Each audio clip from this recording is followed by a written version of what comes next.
Hi, everyone. You can start coming in. As you join, please drop your name, location, and organization in the chat. So we'll get started in just a minute. I would like to say hello to everyone. Welcome. As you come in, you are able to drop your name, location, or organization in the chat.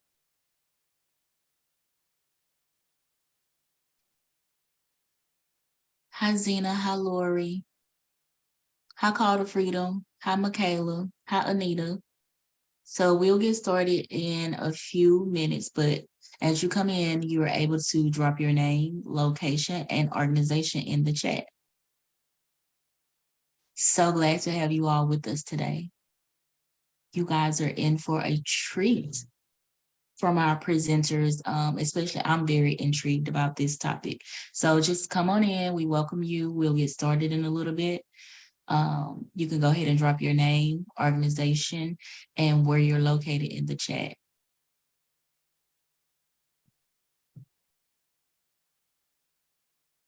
Hi, Corman, Donna, Joni, Diana, Yasmin, Eva, Margaret, Lucy, Rachel. Thank you for joining us today. As you all join, you can go ahead and drop your name, location, and organization in the chat, and we'll get started in a few short minutes.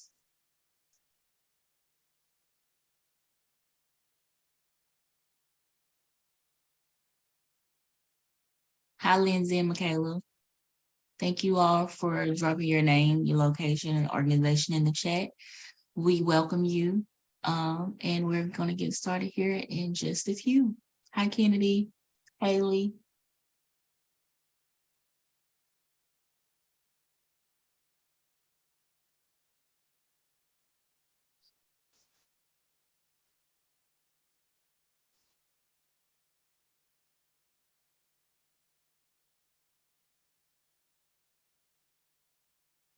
Hi, everybody. Thank you.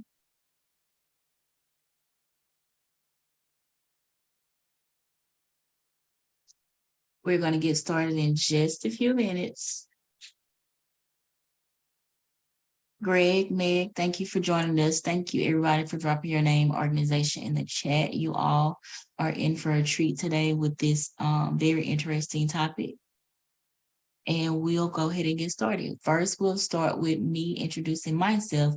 My name is Shakiri. I am a training specialist with Freedom Network on the Housing Project Technical Training and Technical Assistant Team. My pronouns are she, her. I identify as a Black body, and I am on the Nacotchtank land, which is known as District of Columbia, DC. And today I'll be your moderator for today's webinar. The webinar today is about the aging population and older adults in need of housing. But before we start that, let me tell you a little bit about Freedom Network Training Institute. And I'll tell you a bit about Freedom Network. So this webinar is brought to you by the Freedom Network Training Institute from its Housing, Training, and Technical Assistance Project, which is funded by the Office of Victims of Crime, what some of you all may know as OVC. We provide training and technical assistance to service providers working with survivors of human trafficking. We host quarterly webinars on topics related to the intersection of housing and human trafficking. Additionally, we do provide a resource library with fact sheets and webinar recordings that you can find at our website, freedomnetworkusa.org. There you can also sign up for our listserv to receive latest emails and updates on our blog posts and resources. Freedom Network is a nationwide coalition of direct service providers, survivors, and advocates addressing human trafficking through a human rights-based approach in the United States. So let's go over some basic housekeeping. Today we have live closed captions available for you and on the top of the screen. There you should be able to see the CC option for you to click. Find the chat at the bottom right of your screen to engage throughout the session. You can also find additional resources, and a copy of today's slide deck will be sent out in a few short weeks. We will be recording this today's webinar, and you'll receive that as well in about 2 weeks. And finally, if you have any questions, please drop those in the Q&A box, and we will get to those if we have time during our Q&A session. Without further ado, I'll go ahead and introduce our presenters for today. First, we have Victoria Ferguson Young. Her pronouns are she, her. And second, we have Annabelle Sanchez, whose pronouns are also she, her. Victoria Ferguson Young is the Victim Service Coordinator at End Domestic Abuse in Wisconsin. And Annabelle Sanchez is the Staff Attorney at Loyola Marymount Law School. Please see the original registration email for each presenter's full bio. Next slide. We'll move into covering today's objectives. So in today's webinar, we're going to be covering the objectives of learning the aging population and older survivors in need of housing, who this aging population is, and what are some of the things that they're facing that may impede their access to housing. We're going to learn more about human trafficking and how that looks in older survivors.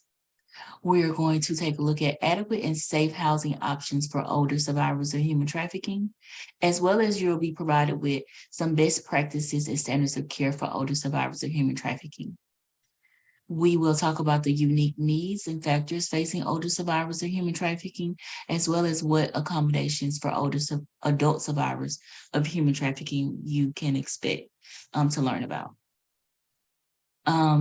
Before I toss it over to our presenters, I want to remind you that as we close today's webinar, an evaluation link will pop up automatically, and we would appreciate you completing this. And next, we're going to jump into a poll question. We're going to test some knowledge right now.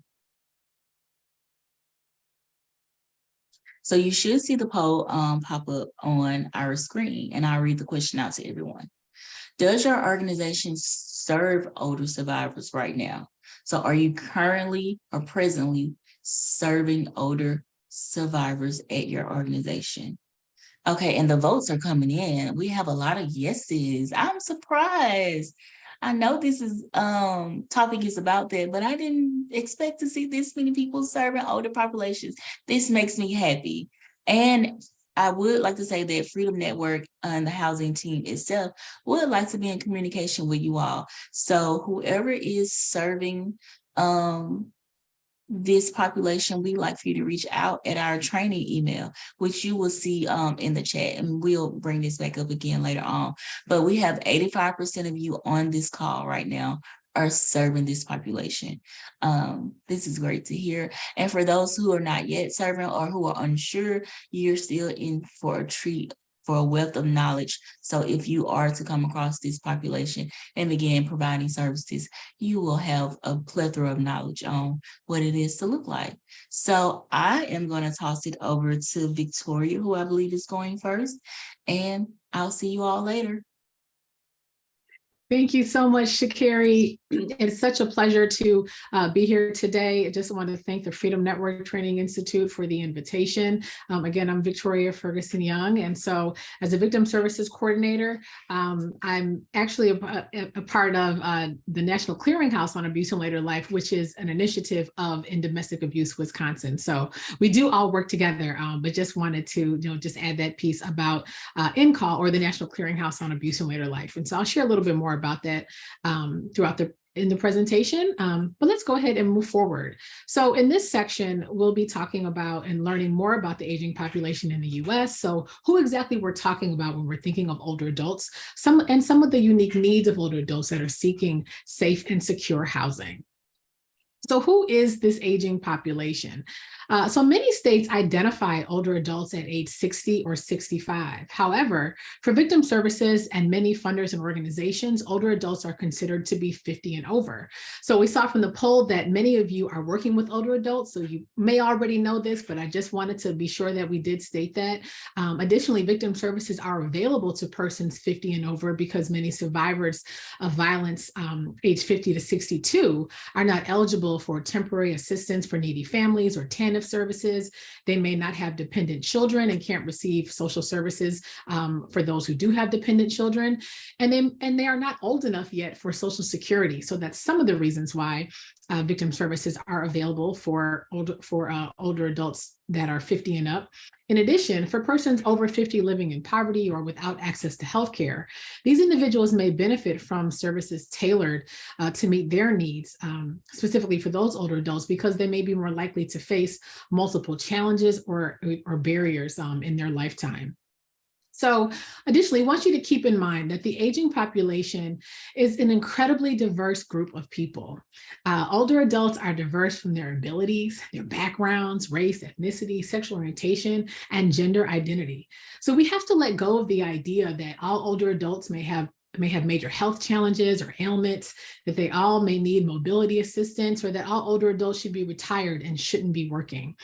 We find in this work, and you may know for those of you who work with older adults, they're all different places in life. And so oftentimes our society wants to kind of pigeonhole older adults to be doing one thing or not doing something else. They're too old for this or too old for that. But in reality, older adults are able to do a lot more than sometimes we may give them credit for. And sometimes they are facing some of those additional challenges for those of us who are younger and who are able-bodied that we do not yet experience.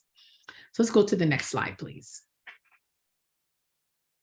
So let's talk about some statistics. The aging population is rapidly growing each day. Many of us may have heard the statistics, but just in case you haven't, 10,000 Americans turn 65 daily. So in just 15 years, 1 in 5 people will be at least 65 years old. And as a result, the 50 and over population is projected to increase by about 20% by the year 2030. So as advocates and service providers, you will likely see an increased number of abuse in later life cases as the number of older adults grow in the US. Additionally, it is important to note that older women comprise more than half of this population. Also, keep these stats in mind when you talk with your community partners and colleagues and coalitions, when you're talking about older adults that you are currently working with, these statistics can really hit home with others to recognize why it's so important to have specific services for older adults in your community. Next slide, please. So the increasing diversity of older adults, let's talk a little bit more about that. So we started to talk about older adults increasing with their various diversity that they have from background, ability, and identities. And these are so important because they provide the context for a person's life. So for older survivors of violence, these factors are also the context for their abuse, as well as their safety and their healing. As such, service providers must account for not only the intersections of gender and age, but also race, sexual orientation, and other identities. So the one-size-fits-all approach that can often take place in providing services to survivors of violence, it really ignores the barriers to safety and to services of older adults and leaves way too many older adults vulnerable to being unseen or dismissed or even invisible. So it's important to take an intersectional approach, which means we design outreach services, collaboration, and policies in ways that are responsive to an older adult's identity and their experience. And so one of the best ways to do that is with people from the most vulnerable populations, for those who maybe we don't see as often in our services and in our work. So I'm definitely going to talk a little bit more about that later, but wanted to mention that now. Additionally, from the stats on this slide, we can see that the aging population is only expected to increase in diversity. So more people of color are going to be living in this country, will be becoming older adults, and there'll be a doubling of older adults who identify as LGBTQ+ by the year 2030. So much more diversity coming. Next slide, please.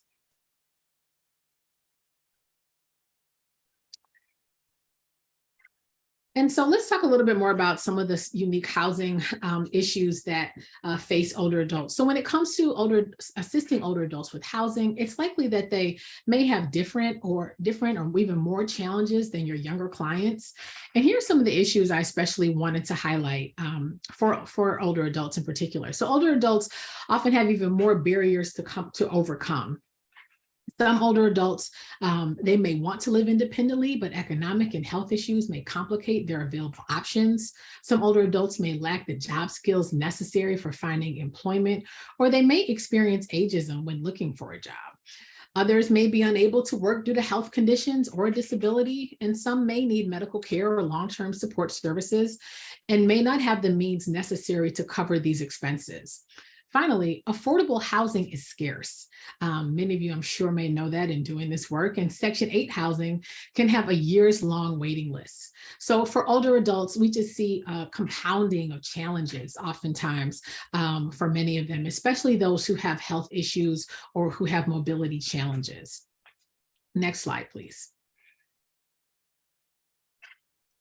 So as we talk a little bit more about this slide contains many of the unique needs and dynamics of older adults as they search for housing. We know that a sense of community and safety is important to all, but especially for older adults as their lifestyles may change as they age.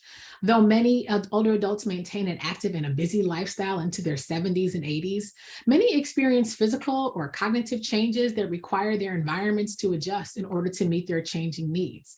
So older adults may need to have handrails installed in their bathrooms. They may need to have a walk-in bathtub instead of a bathtub you have to step over to get into. They may also need to move from a home with stairs to one that just has one floor.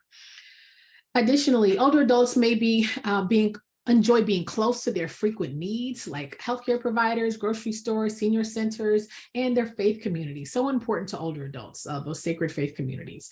Older adults also need social connections, are critical for their emotional and their mental well-being. So living near and close to their peers, their family and friends is so very important for their satisfaction and their sense of happiness. Additionally, many are in need of financial assistance when they are looking for housing and care. And, with housing being scarce and housing prices rising quickly, it's become even more difficult for them to obtain this housing, safe and secure housing, as I just mentioned in the previous slide.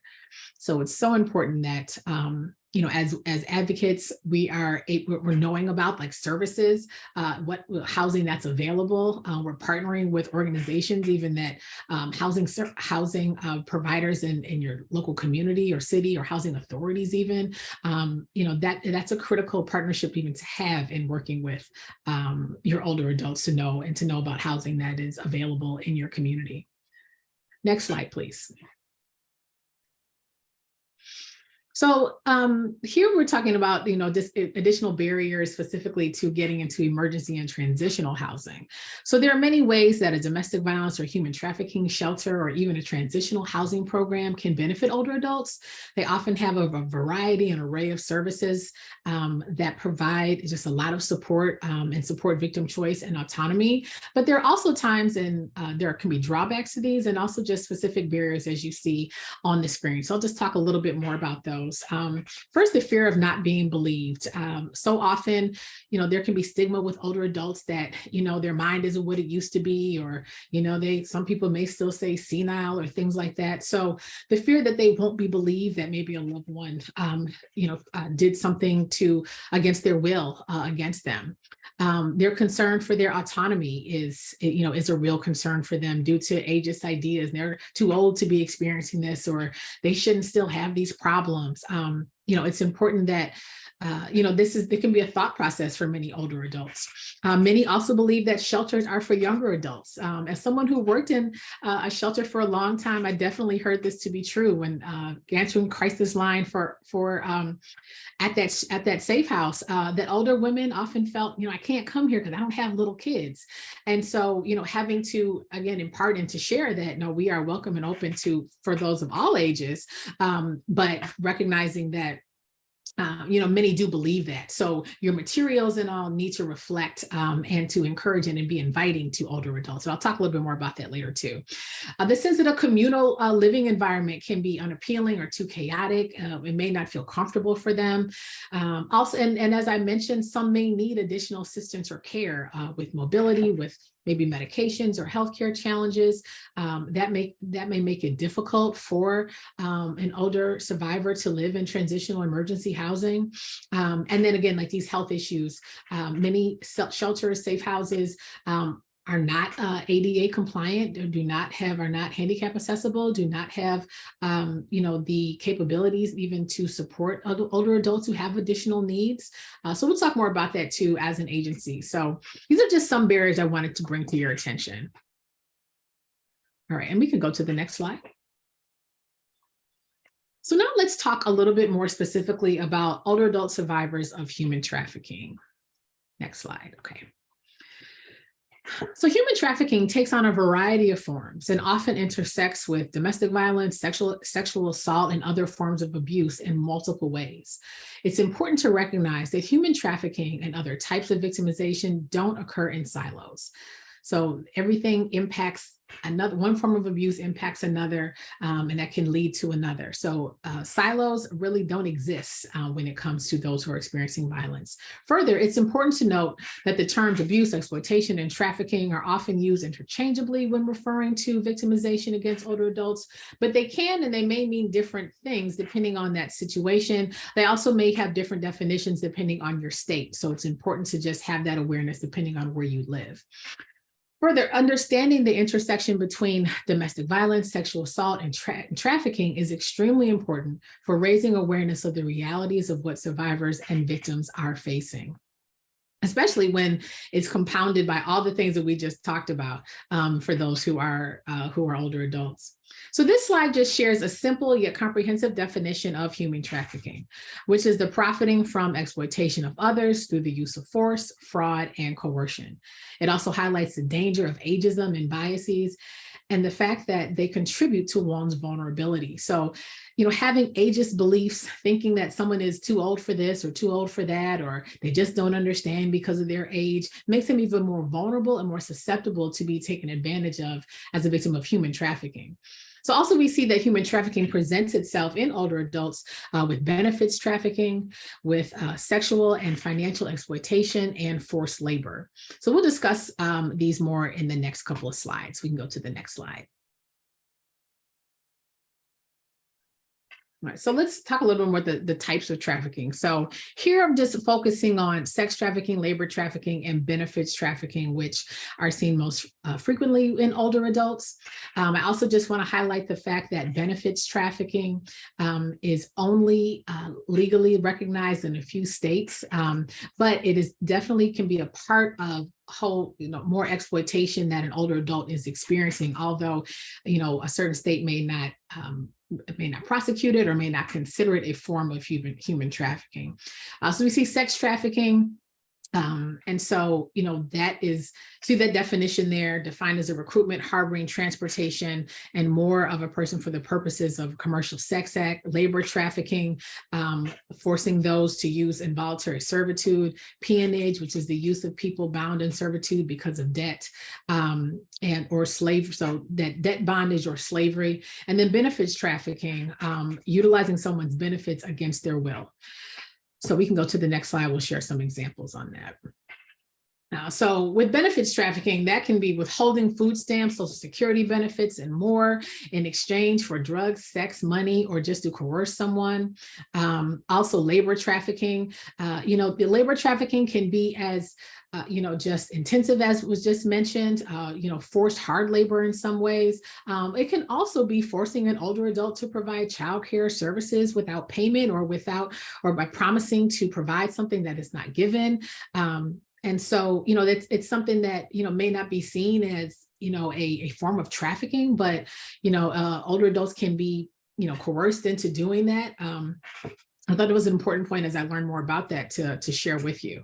And then sex trafficking, I just mentioned that, but that can even be including forcing someone to participate in everything from voyeurism to pimping. And so, there is a broad definition there of human trafficking, but there's many different ways that exploitation can take place. So anytime, a person is forced, there's an exchange for some type of benefit that the trafficker is getting, then that is a form of human trafficking. All right, now we can move to the next slide, statistics. All right, so statistics on human trafficking involving adults over 60 are essentially non-existent. There's so little data that's collected on this older demographic. So as we look at the stat that's on this slide, it says only 12 cases were reported to the FBI out of almost 1,600. Additionally, due to the extensive barriers that older victims of human trafficking face in regard to reporting, we don't have the adequate data on the number of victims that there truly are. So I mentioned some of those barriers earlier, from even not being believed, things of that nature can contribute to those older adults who don't report. So it's reasonable to project that older adults are impacted at a much, much higher rate than is accounted for by data. And even the fact that, there's so many of you who are here today, advocates and service providers needing more information on this issue lets us know that this small number that is officially reported is not truly accurate. And so I want to thank you for your time and attention on this segment. And now I'd like to turn things over to Annabelle to discuss housing options. Thank you, Victoria. Thank you very much.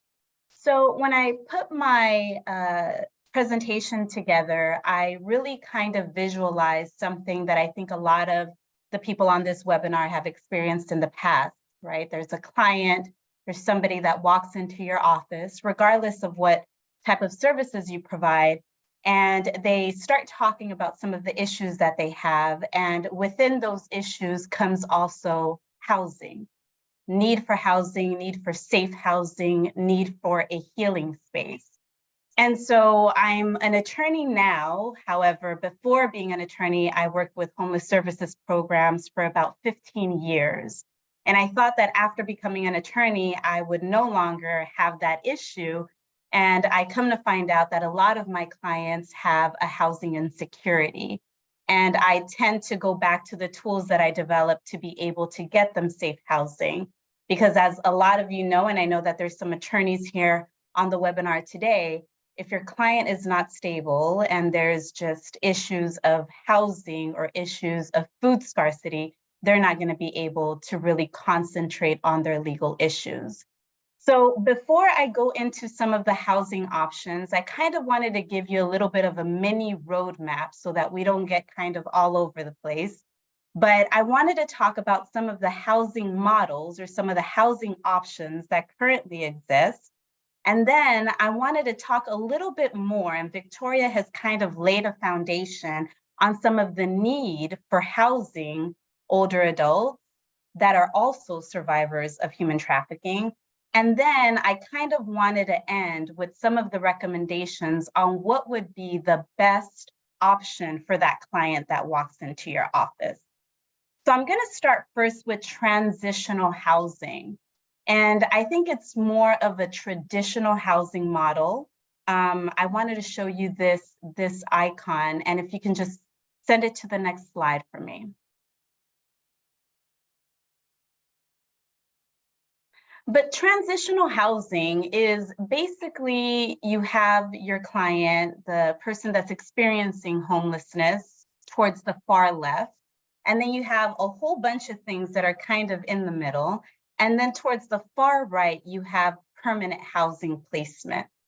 And I say a whole bunch of things that happened in the middle because transitional housing really addresses the issues or what brought this person to this type of crisis that they need assistance with. And they try to really kind of hone in on those issues and provide goals and provide solutions for those issues before the person is placed into permanent housing. And the way that the transitional housing model can go about doing that can vary from time to time. However, I think we can all agree that most of the time something has to be done before that client is placed into permanent housing. And I want to just compare that with the next slide, which is the housing first model.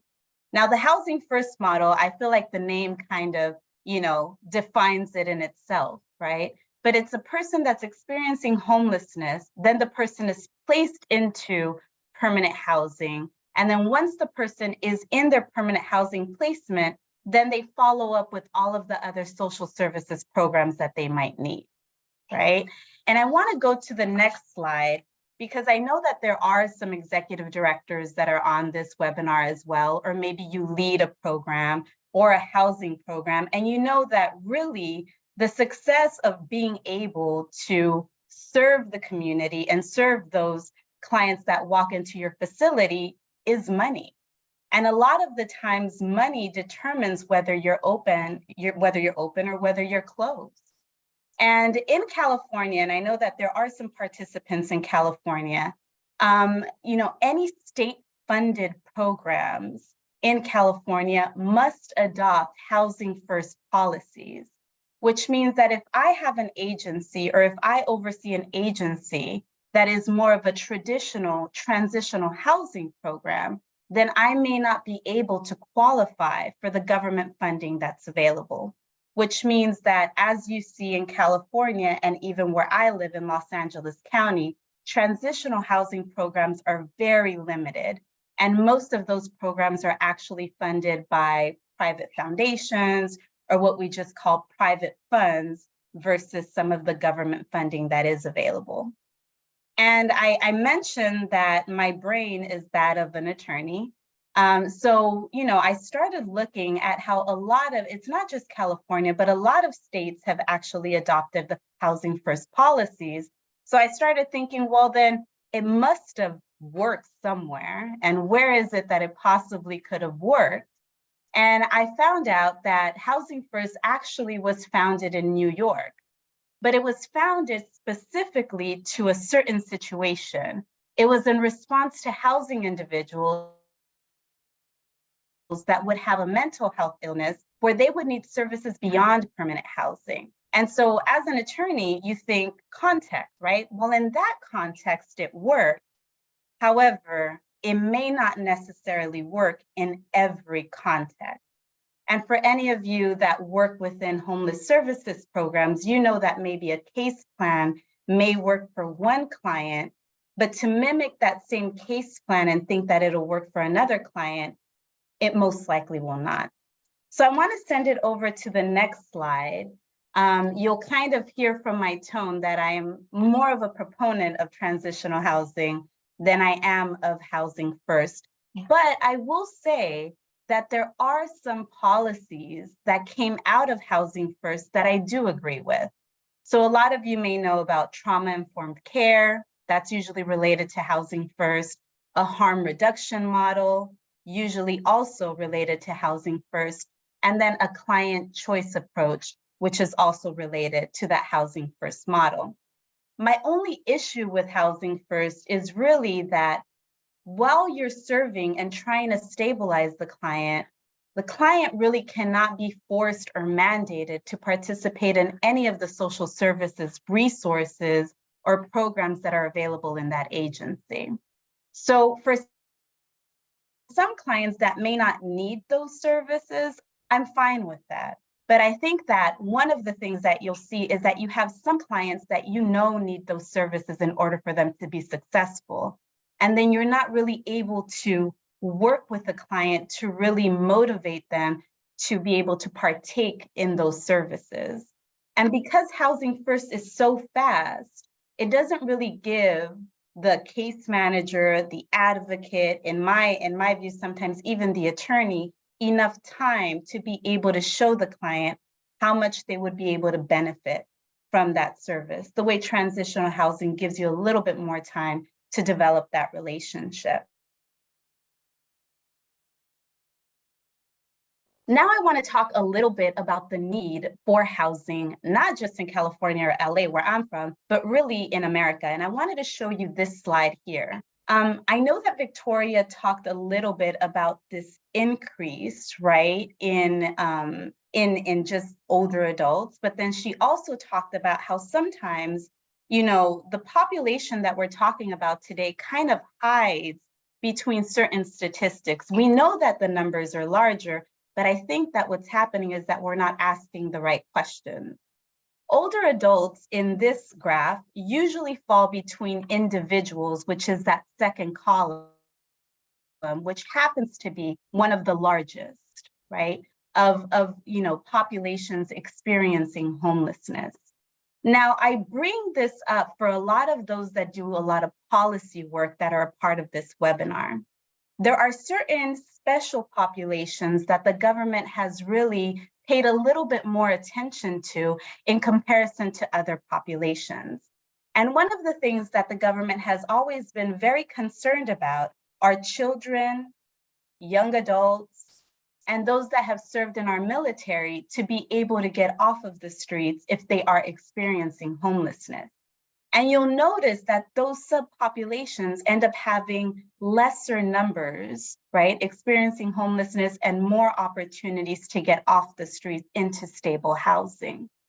Now, I believe that if advocacy and policy workers would be able to actually provide a little bit more information to government officials about the need for housing specifically for not just older adults definitely, but then also that subpopulation of survivors that have experienced human trafficking, I think that overall, a lot of these numbers would actually come down, because I believe that a lot of the clients that we're speaking about today kind of fall within the left portion of that graph.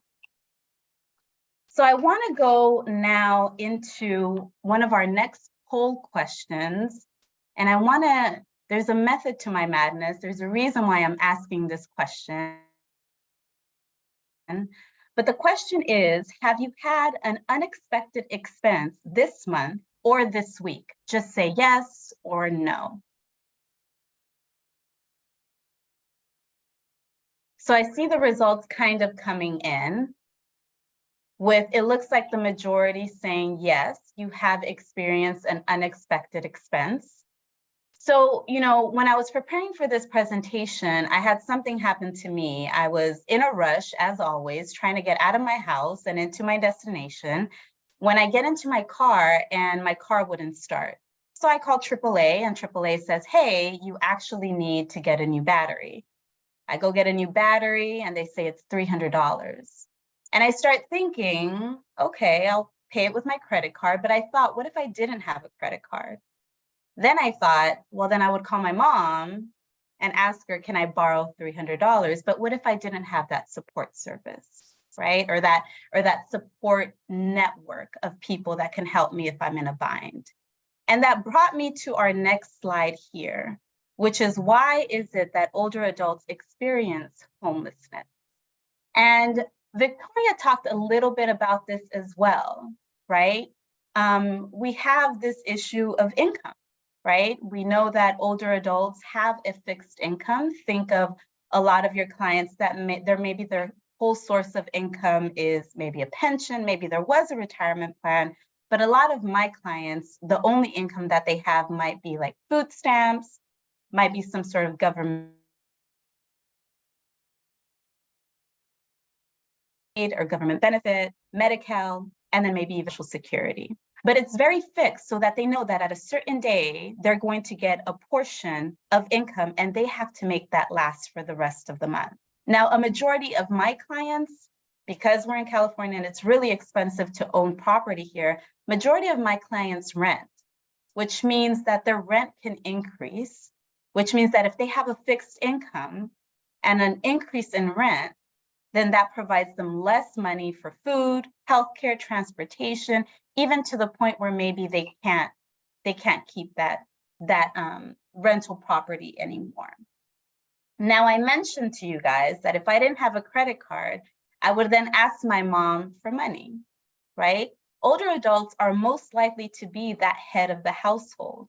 Now, I consider myself to be a head of the household, but if I'm in a bind, I'll call my mom. And like all moms, she just finds money out of somewhere and is able to provide that for me if she can, right? But then that means that my crisis has now become her expense or her crisis, and that might actually affect her income. So I bring this up just to say that sometimes the reasons why older adults start experiencing homelessness, or some of our clients that are also survivors of human trafficking that had a certain lifestyle throughout their life, and then, or may even be victimized as they get older. What are some of those things? And it could be really simple things that actually, make them go into a crisis again. Now, I want to go into the next couple of slides where we talk about types of housing programs, but I actually want to go into those types of housing programs. Victoria, we've become really good friends since we started preparing for this presentation. And, we started talking about just the way that certain facilities are actually operated and set up, and how they might not be great for older adults and for survivors of human trafficking. So we've talked a little bit about transitional housing programs, and then kind of like the bigger emergency shelter interim housing programs where, it may be too chaotic in those type of atmospheres to really recommend our clients to go into. But I really want to just talk a little bit about some of the permanent housing placements that currently exist, at least here in California. In California, we started to have to get a little bit more creative because there were a lot of people that were experiencing homelessness that didn't really, they weren't eligible to actually get a voucher or a subsidy. So a lot of agencies would pair up people to actually live together in some sort of shared housing arrangement where they would be able to split the expenses that they would have. During COVID, we saw a lot of rapid rehousing, which was this short-term rental subsidy, but eventually that ended. And then people were actually, they would have to pay their entire rental costs. So that actually was a little bit more difficult for some people. Permanent supportive housing is one of probably my second favorite after transitional housing, because it would be a permanent supportive housing placement with a subsidy where they're able to, pay that amount of rent. But then there's social services that are there embedded into the program to make sure that people have all of the social services needed in order to stay housed.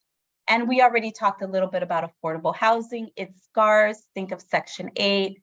As long as you qualify for that type of housing, then you're able to keep it. But it's not a lot. There's not enough vouchers to really meet the need.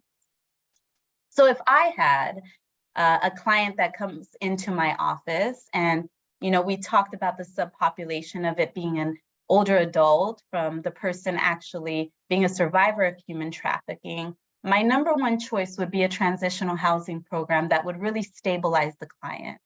And depending on their success within that transitional housing program, I would then maybe recommend a permanent housing placement. If the client really didn't need social services afterwards, then I would just go into a permanent housing placement and try to get them into something that they could have going to need social services afterwards. Then I would recommend getting a permanent supportive housing placement. And then I just wanted to go to one of my last slides, which is special populations when it comes to older human trafficking survivors. Now, I've talked a lot about transitional housing. It's not just my opinion. There's these two agencies that provide technical assistance to homeless services programs, and they also recommend reserving transitional housing programs to special populations like domestic violence survivors, those that are in recovery, and then also unaccompanied youth. And like Victoria said previously, the clients that we're talking about today are kind of embedded into these 3 bullet points. I would recommend to actually add a 4th bullet point where we would add human trafficking victims as well, because I believe that within that transitional housing program is really where they're able to stabilize. Now, the last slide that I have is what I called a message from the field. So I oversaw homeless services programs for the Salvation Army for about 6 years, and it was their homeless services programs for Southern California. So I called a couple of our directors overseeing those programs. And one of the things that I found when it came to older adult programs was that certain things that maybe did not work for regular shelters, we can say, or for other types of programs, were actually really good in older adult programs because of the issue of companionship. So in most programs, we wouldn't necessarily recommend to couple in two people into one room. In this specific program, one of the things that the director said was that if it was a really good match between the two women, it actually was great because they were able to motivate each other, they were able to provide companionship to each other. And if we really think about somebody that is staying in maybe a transitional housing program or a homeless shelter, then you probably know that that was kind of the last resort, which means that, you know, they might not have the support group that I've talked about for myself, my family, or maybe my close friends, right? So that companionship really means a lot to them, and it really motivates them to keep on going. Now, that doesn't mean that it would work for everybody, right? But one of the things that the director did say is that within this program, she saw that that was actually something that was very different than some of the family shelters that she oversaw. And with that, I'm going to just send it back to Victoria so that she can talk a little bit about best practices and standards of care. Thank you so much, Annabelle. So much great information. Thank you so much for sharing. And so as I move to just talking about best practices and standards of care, we can go to the next slide. I want to just share more about trauma-informed and survivor-centered care, and then also a bit more about the RESPECT acronym that you see there on the screen. So I'm going to spend a little bit more time maybe than previously on this slide, because it's truly the foundation of providing care to the older adults of your community. So as you're seeking and looking to get them placed in transitional housing or emergency shelter or any of those other housing programs that Annabelle just talked about, this practice and how you are engaging older adults is absolutely critical for in that work. And so practicing a survivor-centered approach starts with listening and establishing a relationship with the survivor that promotes their emotional and physical safety, builds trust, and helps them to restore some control over their life. It's defined even by the United Nations as an approach which seeks to empower the survivor by prioritizing their rights, their needs, and wishes, which includes ensuring that they have access to appropriate and accessible quality of services. And trauma-informed care is a framework for human service delivery that is based on knowledge and understanding of how trauma affects people's lives, their service needs, and how they would use services. So thinking in this way from this lens of keeping your approach to what is best for for the survivors that you're working with, and thinking about the trauma they have experienced, taking the time to even learn a little bit more about how, the trauma of human trafficking can impact someone, the trust they may have with others. It's going to be absolutely critical to really providing the best services that you can. Let's move now to talk a little bit more about the RESPECT principles. So you see there are 7 principles on your screen there with their RESPECT acronym. And the RESPECT guiding principles were created by NCAL. So again, the organization that I work with, the National Clearinghouse on Abuse in Later Life. And they're the foundation for some of the best practices and standards of care that we've discovered in our research and in our work. So RESPECT is a cornerstone to enhancing the safety and quality of life for older survivors. RESPECT means recognizing and admiring the abilities, the qualities, and achievements of those who are seeking your services.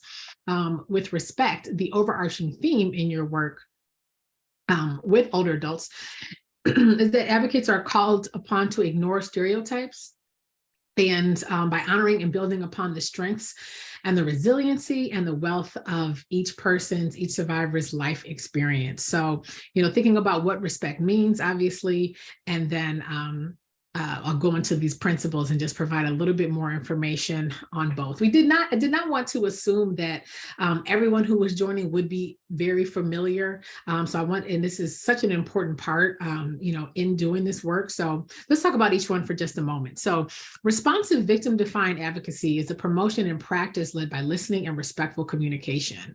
So it utilizes remedies that address the impact of multiple traumatic events, including historical trauma, while providing privacy and confidentiality that is protected with that person. Elder informed is engaging and involving older adults from diverse backgrounds in the creating, reviewing, and implementing of your programs. It's a very important one.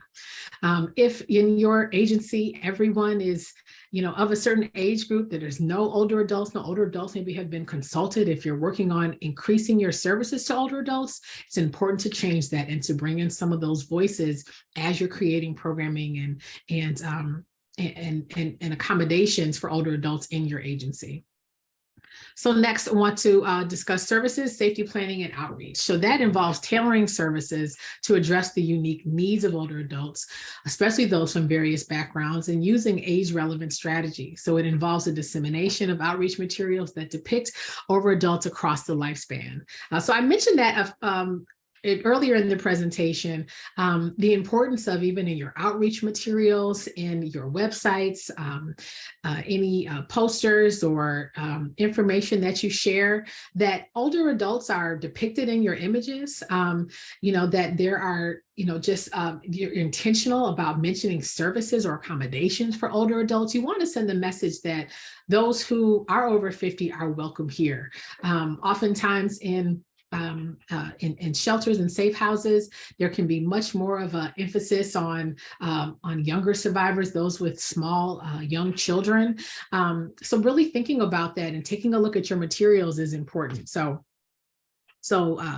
that is that guiding principle. Next is policies.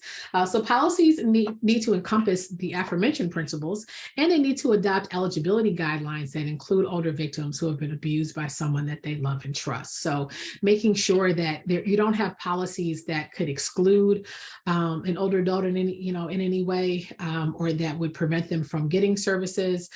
If for some reason you couldn't accommodate an older adult, it's important to know who can. So knowing what services, what agencies in your community can provide, the service to an older adult if you're unable to do so. Equity and access means creating a welcoming and inclusive atmosphere for older adults, especially those from diverse backgrounds. Again, it means ensuring that barriers that limit access for persons with mobility and communication challenges are addressed. So taking the time to think about that. What things can you do to just improve and be more inclusive, improve your services and accommodations to be more inclusive? I mentioned earlier, sometimes older adults may need handrails, sometimes older adults may need a walk-in bathtub, or the ability to, or ramps, to enter the building. They may need some additional, help with administering their medications, things like that. So thinking, how can your agency, help to accommodate those adults who need that assistance. And then collaboration, such an important part, right? Our work is all about the coordinated community response and collaborating. And so collaboration is learning more about options for older victims. It's and organizations that provide assistance.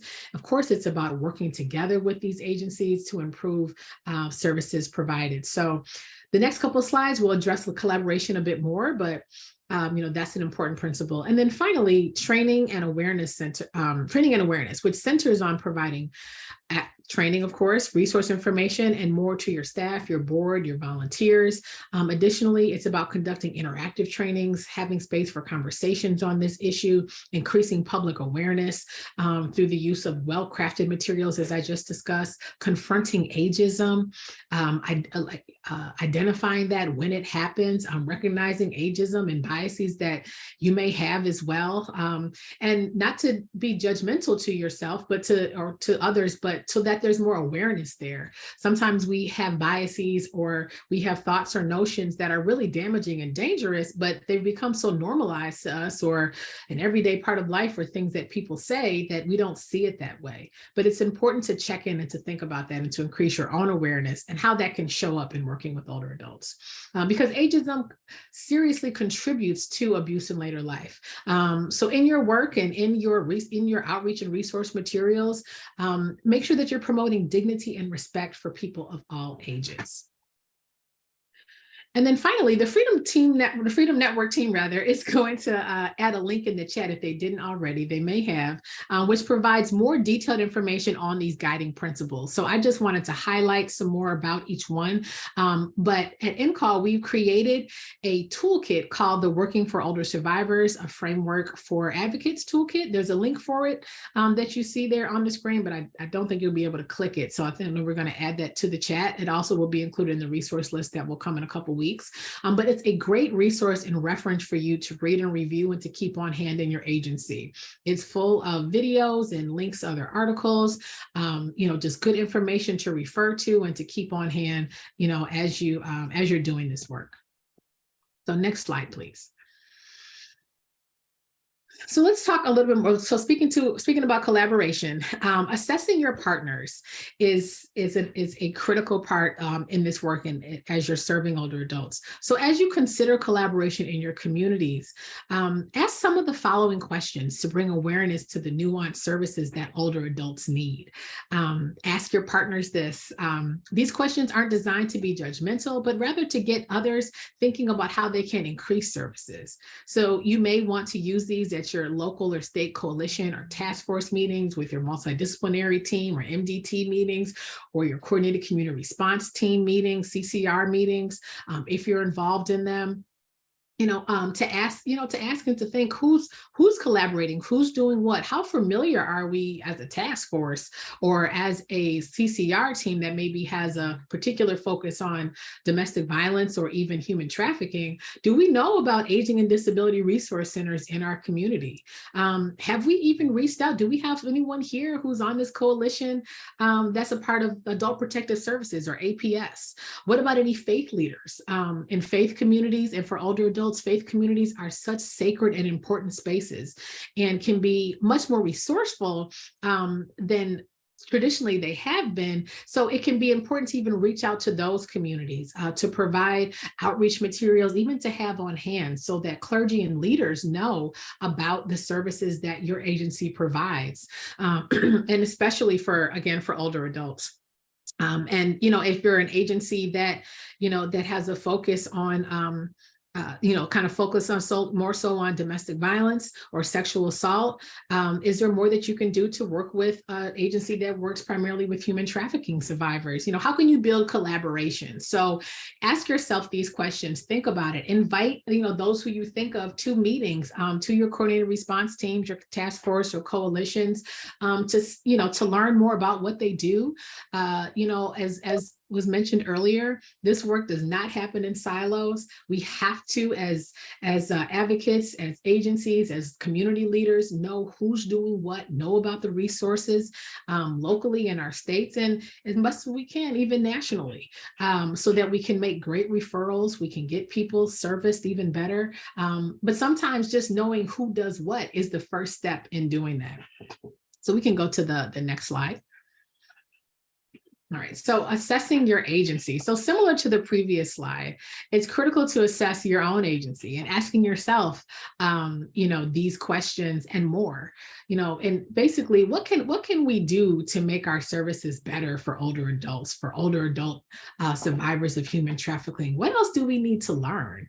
Do we need a training, just on human trafficking to really get an even more in-depth approach? I mean, today we were just able to highlight, things and conditions and some of the barriers that older adults of human trafficking face, but there's much, much more. And as we know that this is underreported, we'll have to do a bit more digging, but it's important that we're at least having the conversation and we're connecting with those who are doing the work to learn, more about how we can be beneficial and how we can work together. So again, thinking about your outreach materials, as that first question says, are you connected with any agencies? What specific services do you have for older adults? And thinking about being ADA compliant, thinking about, how you can just be more accommodating to older adults who may face various needs. But remembering that not all older adults need, have a plethora of health issues or mobility challenges, but there are obviously some who do. And so just taking the time to think about and to assess, have you had to turn down or if you work at a safe house or a shelter, have you had to deny access to older adults due to, not being able to accommodate their needs? Can you change that? If so, so just doing that honest assessment and thinking about it is important to do, after today. And, and you'll be able to have these questions. They'll be sent out to you in a couple of weeks when the slide deck is sent out, so you can refer to them and think of your own, of course. So that concludes my presentation and slides for today. I think we're ready to move into questions. Okay, yes, we are ready for questions. We do have some questions. Before I say that, though, I do want to say thank you to our presenters for all the great information that you all have shared today. And if you also have questions for our presenters, please feel free to drop those into the Q&A. And we have some questions. My first question is, if the victim of human trafficking gives consent to the trafficker, are they no longer a victim? Annabelle or Victoria, feel free to take this one. So yes, they are. Because there's such a compounding of issues that are faced by victims of human trafficking. Oftentimes, as we said, it doesn't operate in a silo. So, whenever there's a force, whenever there is any type of coercion, even if someone who has been victimized consents to it, it is still abuse. It is still trafficking. It is still an illegal offense. And so, it's important that we recognize that someone is still being taken advantage of, and that we can still offer services and support to them. Annabelle, did you want to contribute to this? Thank you, Victoria, for your answer.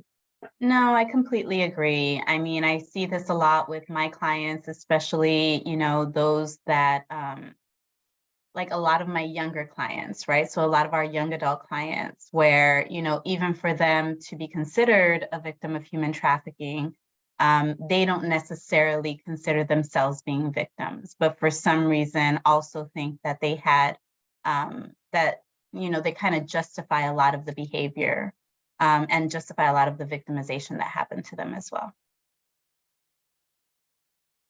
Okay, thank you, Annabelle.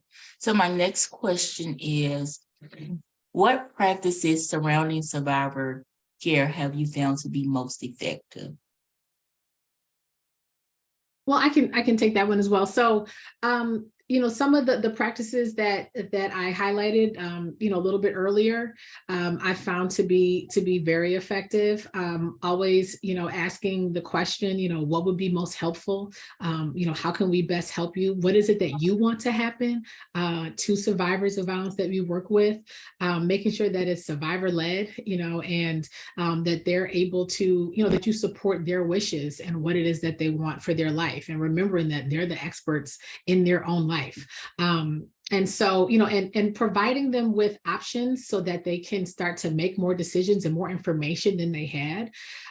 As if those of you who are advocates who do direct services, you likely know that, people do return to the abusive situation that they've come from. Oftentimes it takes time to leave if that's their choice.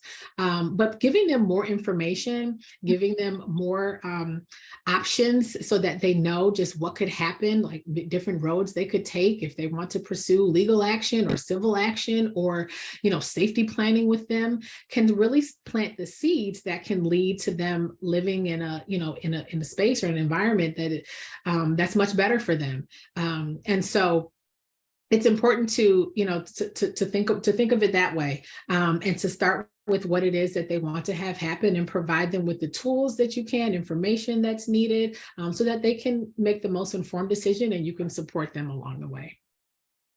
Yeah, I agree. I think a lot of what I do as well, if I can just summarize it into one word, would be empowering my client. And really, I make recommendations to my client. However, I follow my client's lead. Whatever his or her decision is, then that's what's going to be done. I really like them to lead their own case and their own route of how they're going to do things.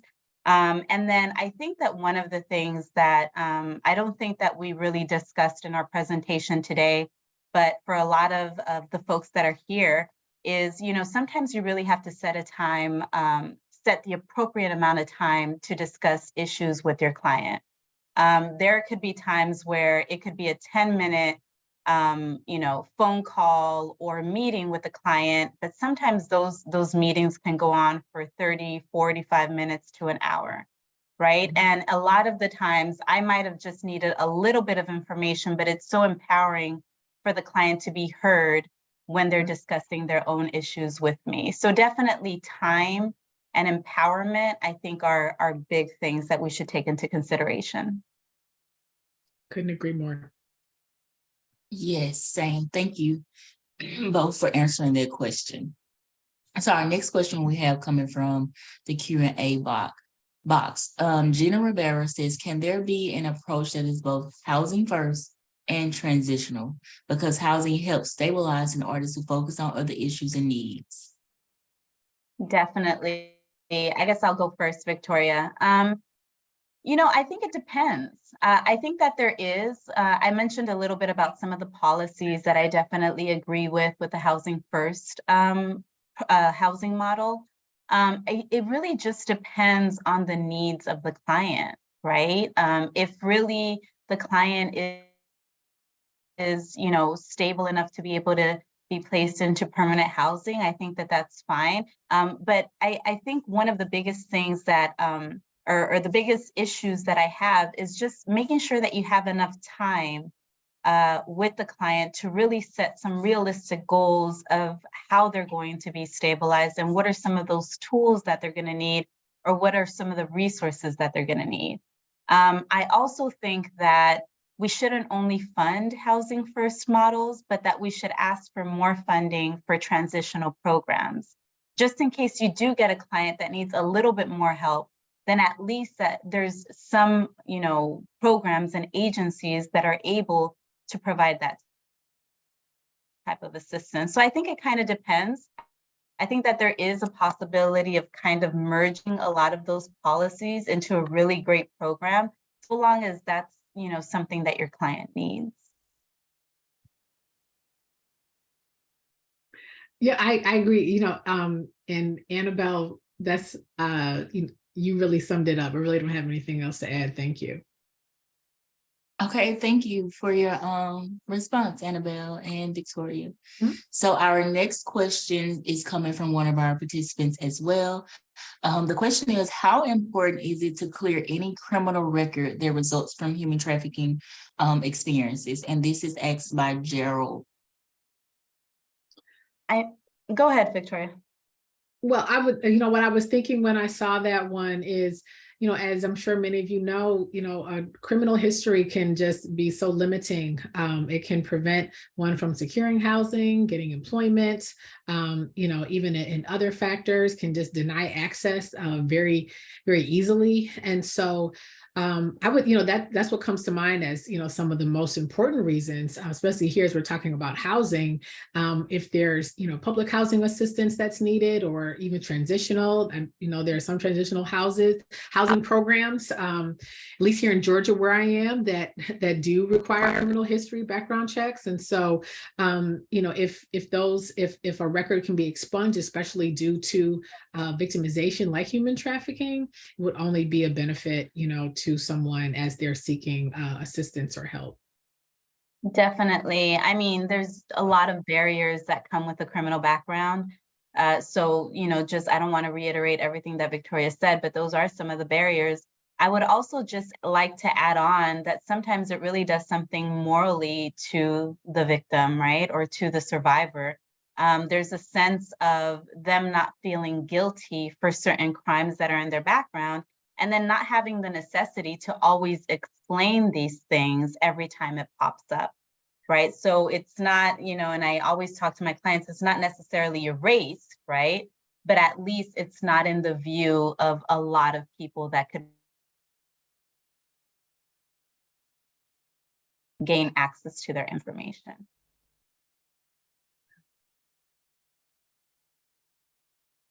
Thank you both for your response. we do have another question. So what has been some successful success stories that you've experienced while working with older survivors? I mean, for myself, it's been really beautiful to sometimes see reunification with family members.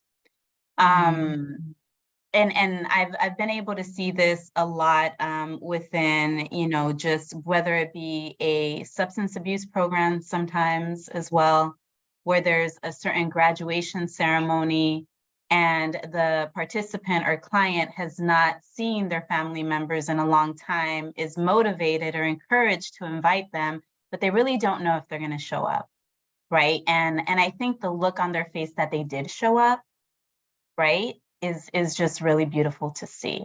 And to be able to, take a picture of them for them to remember, it's so motivating for somebody to just continue moving forward in their pathway towards recovery or just their pathway towards stabilization. So I think that for me, those opportunities of reunification, of maybe sometimes having a conversation that you weren't able to have in the past for a lot of our clients, has been really beautiful to see. Yeah, I think, for me, when I was doing direct services, I had the opportunity to work with older adults. And when I've been able to help someone secure, or to get into like safe and secure housing, just that feeling of relief for them, like, oh, I'm finally in a place where I can breathe again. I'm going to be okay. Just those experiences really just, have really just resonated with me. When I've been able to work within the community and with other advocates to make that happen, or to work with another agency. Even, for those who have wanted to utilize civil services, or, wanted to secure a protective order or something like that. And, being able to like take these steps for their safety and security, that they just weren't able to do before, or just learning, things that are helpful or important to them, to achieve, whatever goals they have, if that is a goal of living independently, or in a new place or new space. Those are some of the ones that, that stand out to me. And then just thinking about challenges, some of the things that we've talked about, wanting to make sure that older adult survivors feel comfortable where they, in a safe house setting. When I used to formerly work at a safe house, making sure that, we could be accommodating to them, and recognize where we had those limitations as well. So, when you can really seek to have the clients that you're working with achieve the goals that they want for themselves, I consider that to be a big success. Thank you both for sharing those stories. That's so good to hear. We do have another question from the Q&A box. So how do we respectfully provide services and support to older human traffic survivors while also respecting cultural hierarchies and ranks? It's a really good question. It really is. It really is. I think that one of the first things that we have to do is we really have to respect who we are, right? And notice that. I used to work with senior veterans, and sometimes having a discussion of why they should go to the doctor, or why they should take their medication, or why they should do this or that. I had to really, approach them in a way that was humbling, because a lot of the men that I was talking to could have been my grandfathers, right? So they would look at me like, who are you talking to, right? Or who do you think you're talking to, right? So there's a certain level of respect, right? There's a certain level of really recognizing your age, right? And really taking into consideration sometimes what they would, consider to be disrespectful, right? My tone of voice, the type of things that I would say, right? So there was a lot of things that I had to take into consideration if indeed I wanted to make a recommendation to my client. And I think that that was really, one of the things that I've really tried to learn in my career is that really all I can do is make a recommendation, and to do it in a way that's humbling and to do it in a way that's respectful. And usually that's taken a lot better than if I, approach a client in a very demanding way, or you have to do this, right? Especially if I'm talking to somebody, that's older than me, has way more experience than me, and I have to recognize those things as well. Mhm. I think I'd also say, as with times when I did direct services, having to realize that, what I may want for that person, I may want them to, to do X, Y, Z, and that would really be the best option. And recognizing that, it is, I am there to serve them and what needs that they have, and what desires they have. And so as Annabelle talked about, humbling, and the respect piece, absolutely. And I think also just, recognizing, your own just like biases or thoughts, or just in working with older adults, and how ageism can show up, even though it may be subtle, ways that sometimes I've seen people just talk very loudly with older adults, maybe assuming there's they may be hard of hearing or have a hearing challenge or impairment, or that they don't really know what they're talking about. And having to really be honest with yourself about that, and just think about it, like, are there thoughts that I have about older adults, or when there are older adult survivors that we're working with. So as Annabelle said, thinking about your, just internally, how you approach things, and utilizing, just really effective, really working on your own listening and skills and patience. I think patience in working with survivors is absolutely critical. And sometimes with older adults, those who may have mobility challenges or impairments, you may be asked the same question, or even not mobility, but maybe even cognitive challenges. You may be asked the same question several times. That doesn't mean that they're confused about everything, but that may be, just, it doesn't mean that you can't believe what they're saying because they've asked you the same thing a couple of times, or, they may, just take more time to respond. It just having to have that patience with them, and of course, thinking about what they've been through and what they've experienced as you've learned about it. For older adults, obviously, you've had a lot of life experience by the time you at least get to 50, but those who are older than that, and how there may have just been multiple traumas they've experienced that have contributed to, just the barriers that they face, whether they really recognize it or not.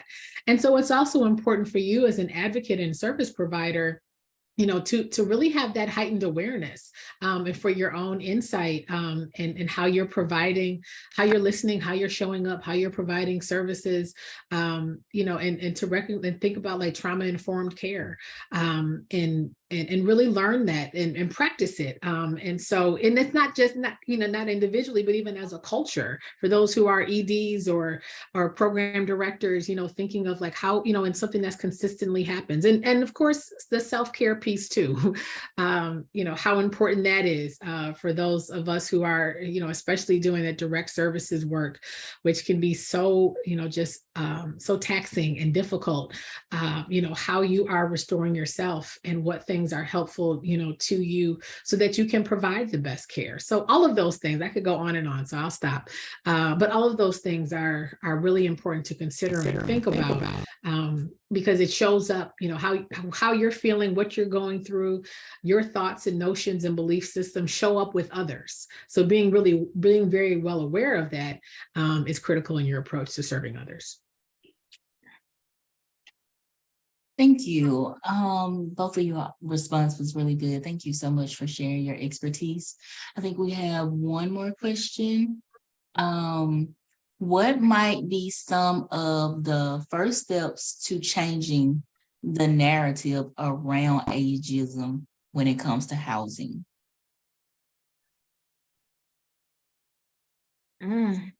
I mean, that's really good. I think that one of our first steps will have to be awareness. There's a lack of statistics, right? That we, discussed today. We know that the numbers are high. We know that they're embedded within other bigger groups, but we really, have to provide a little bit more awareness to this subpopulation to really see how high the need is so that we could really respond appropriately.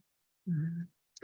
And I agree with that. And I'm also just thinking about talking with those older adults that you're working with, asking them this question, what things is it important for for communities to know about what you've experienced as an older adult, so that this lack of data and information, we're combating that, and we are sharing more of the voices and stories of survivors, of older adults in particular, how they've experienced ageism, things that have been said to them.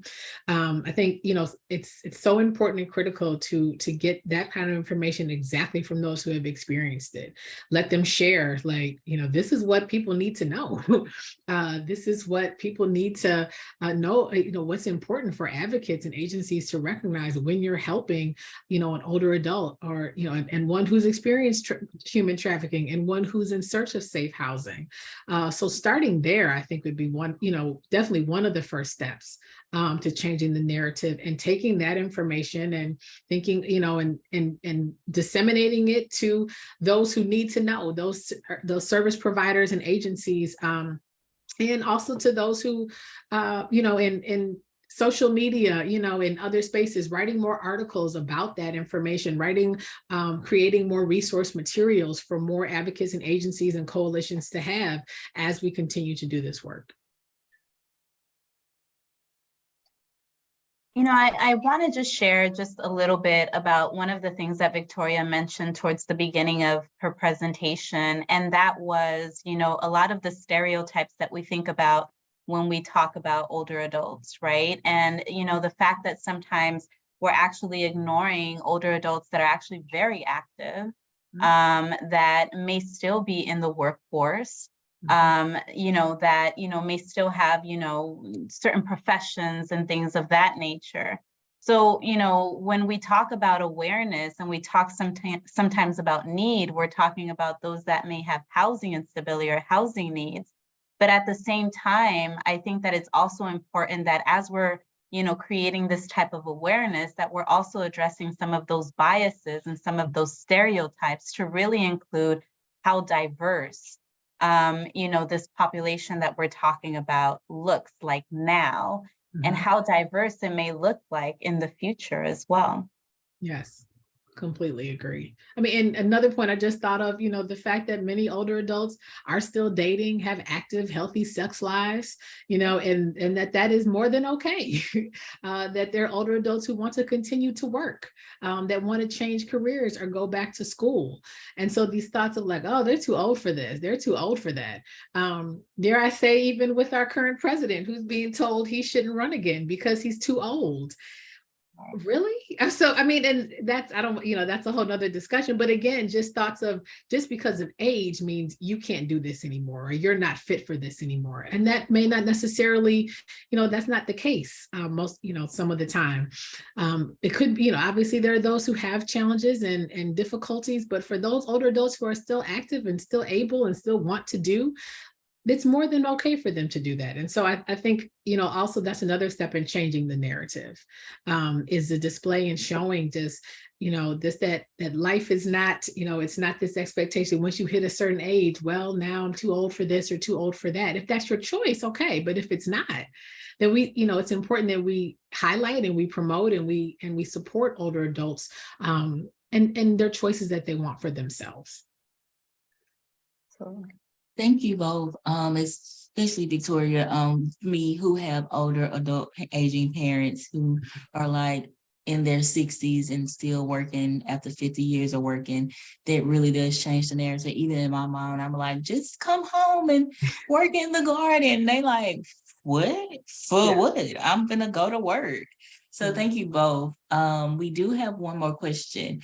So people are looking for any resources, specifically some in Florida, some in the South, some in the North, anything that you all can share, any agencies that you've worked with that have been beneficial, they have been like very good at sorting and helping and serving this population. So if you guys want to mention any partnerships you may have worked with, if you want to drop those in the chat, feel free to do that as well. Well, I also just, to answer that, I do want to just share my own organization, the National Clearinghouse on Abuse in Later Life.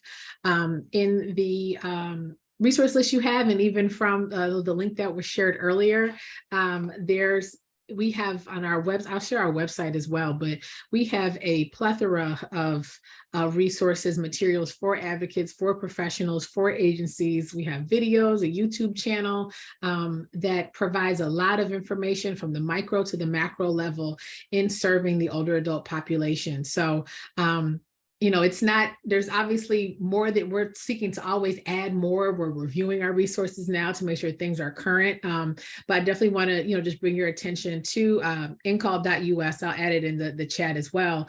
And then if your agency is, or if your community is really looking to, just do more surrounding services for older adults, increasing and improving services for older adults and community collaboration. In call, we also provide training and technical assistance for Office on Violence Against Women grant called the Abuse and Later Life program. And so, there's, I can actually also have in the resource list that's sent out some more information about that grant if you're, interested in, securing some more funding that can really help you to build out your services in your community. And go ahead. No, I was just going to say, I dropped a couple of links on the chat. Part of the resources list that is going to be sent out to all participants will have specific areas, but, endhomelessness.org has a bunch of toolkits and just different things that can be useful for agencies.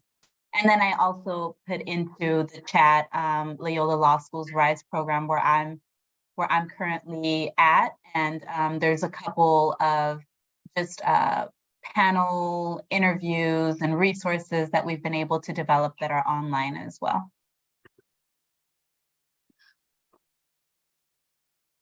Okay, thank you both for taking time to answer those questions, share out resources.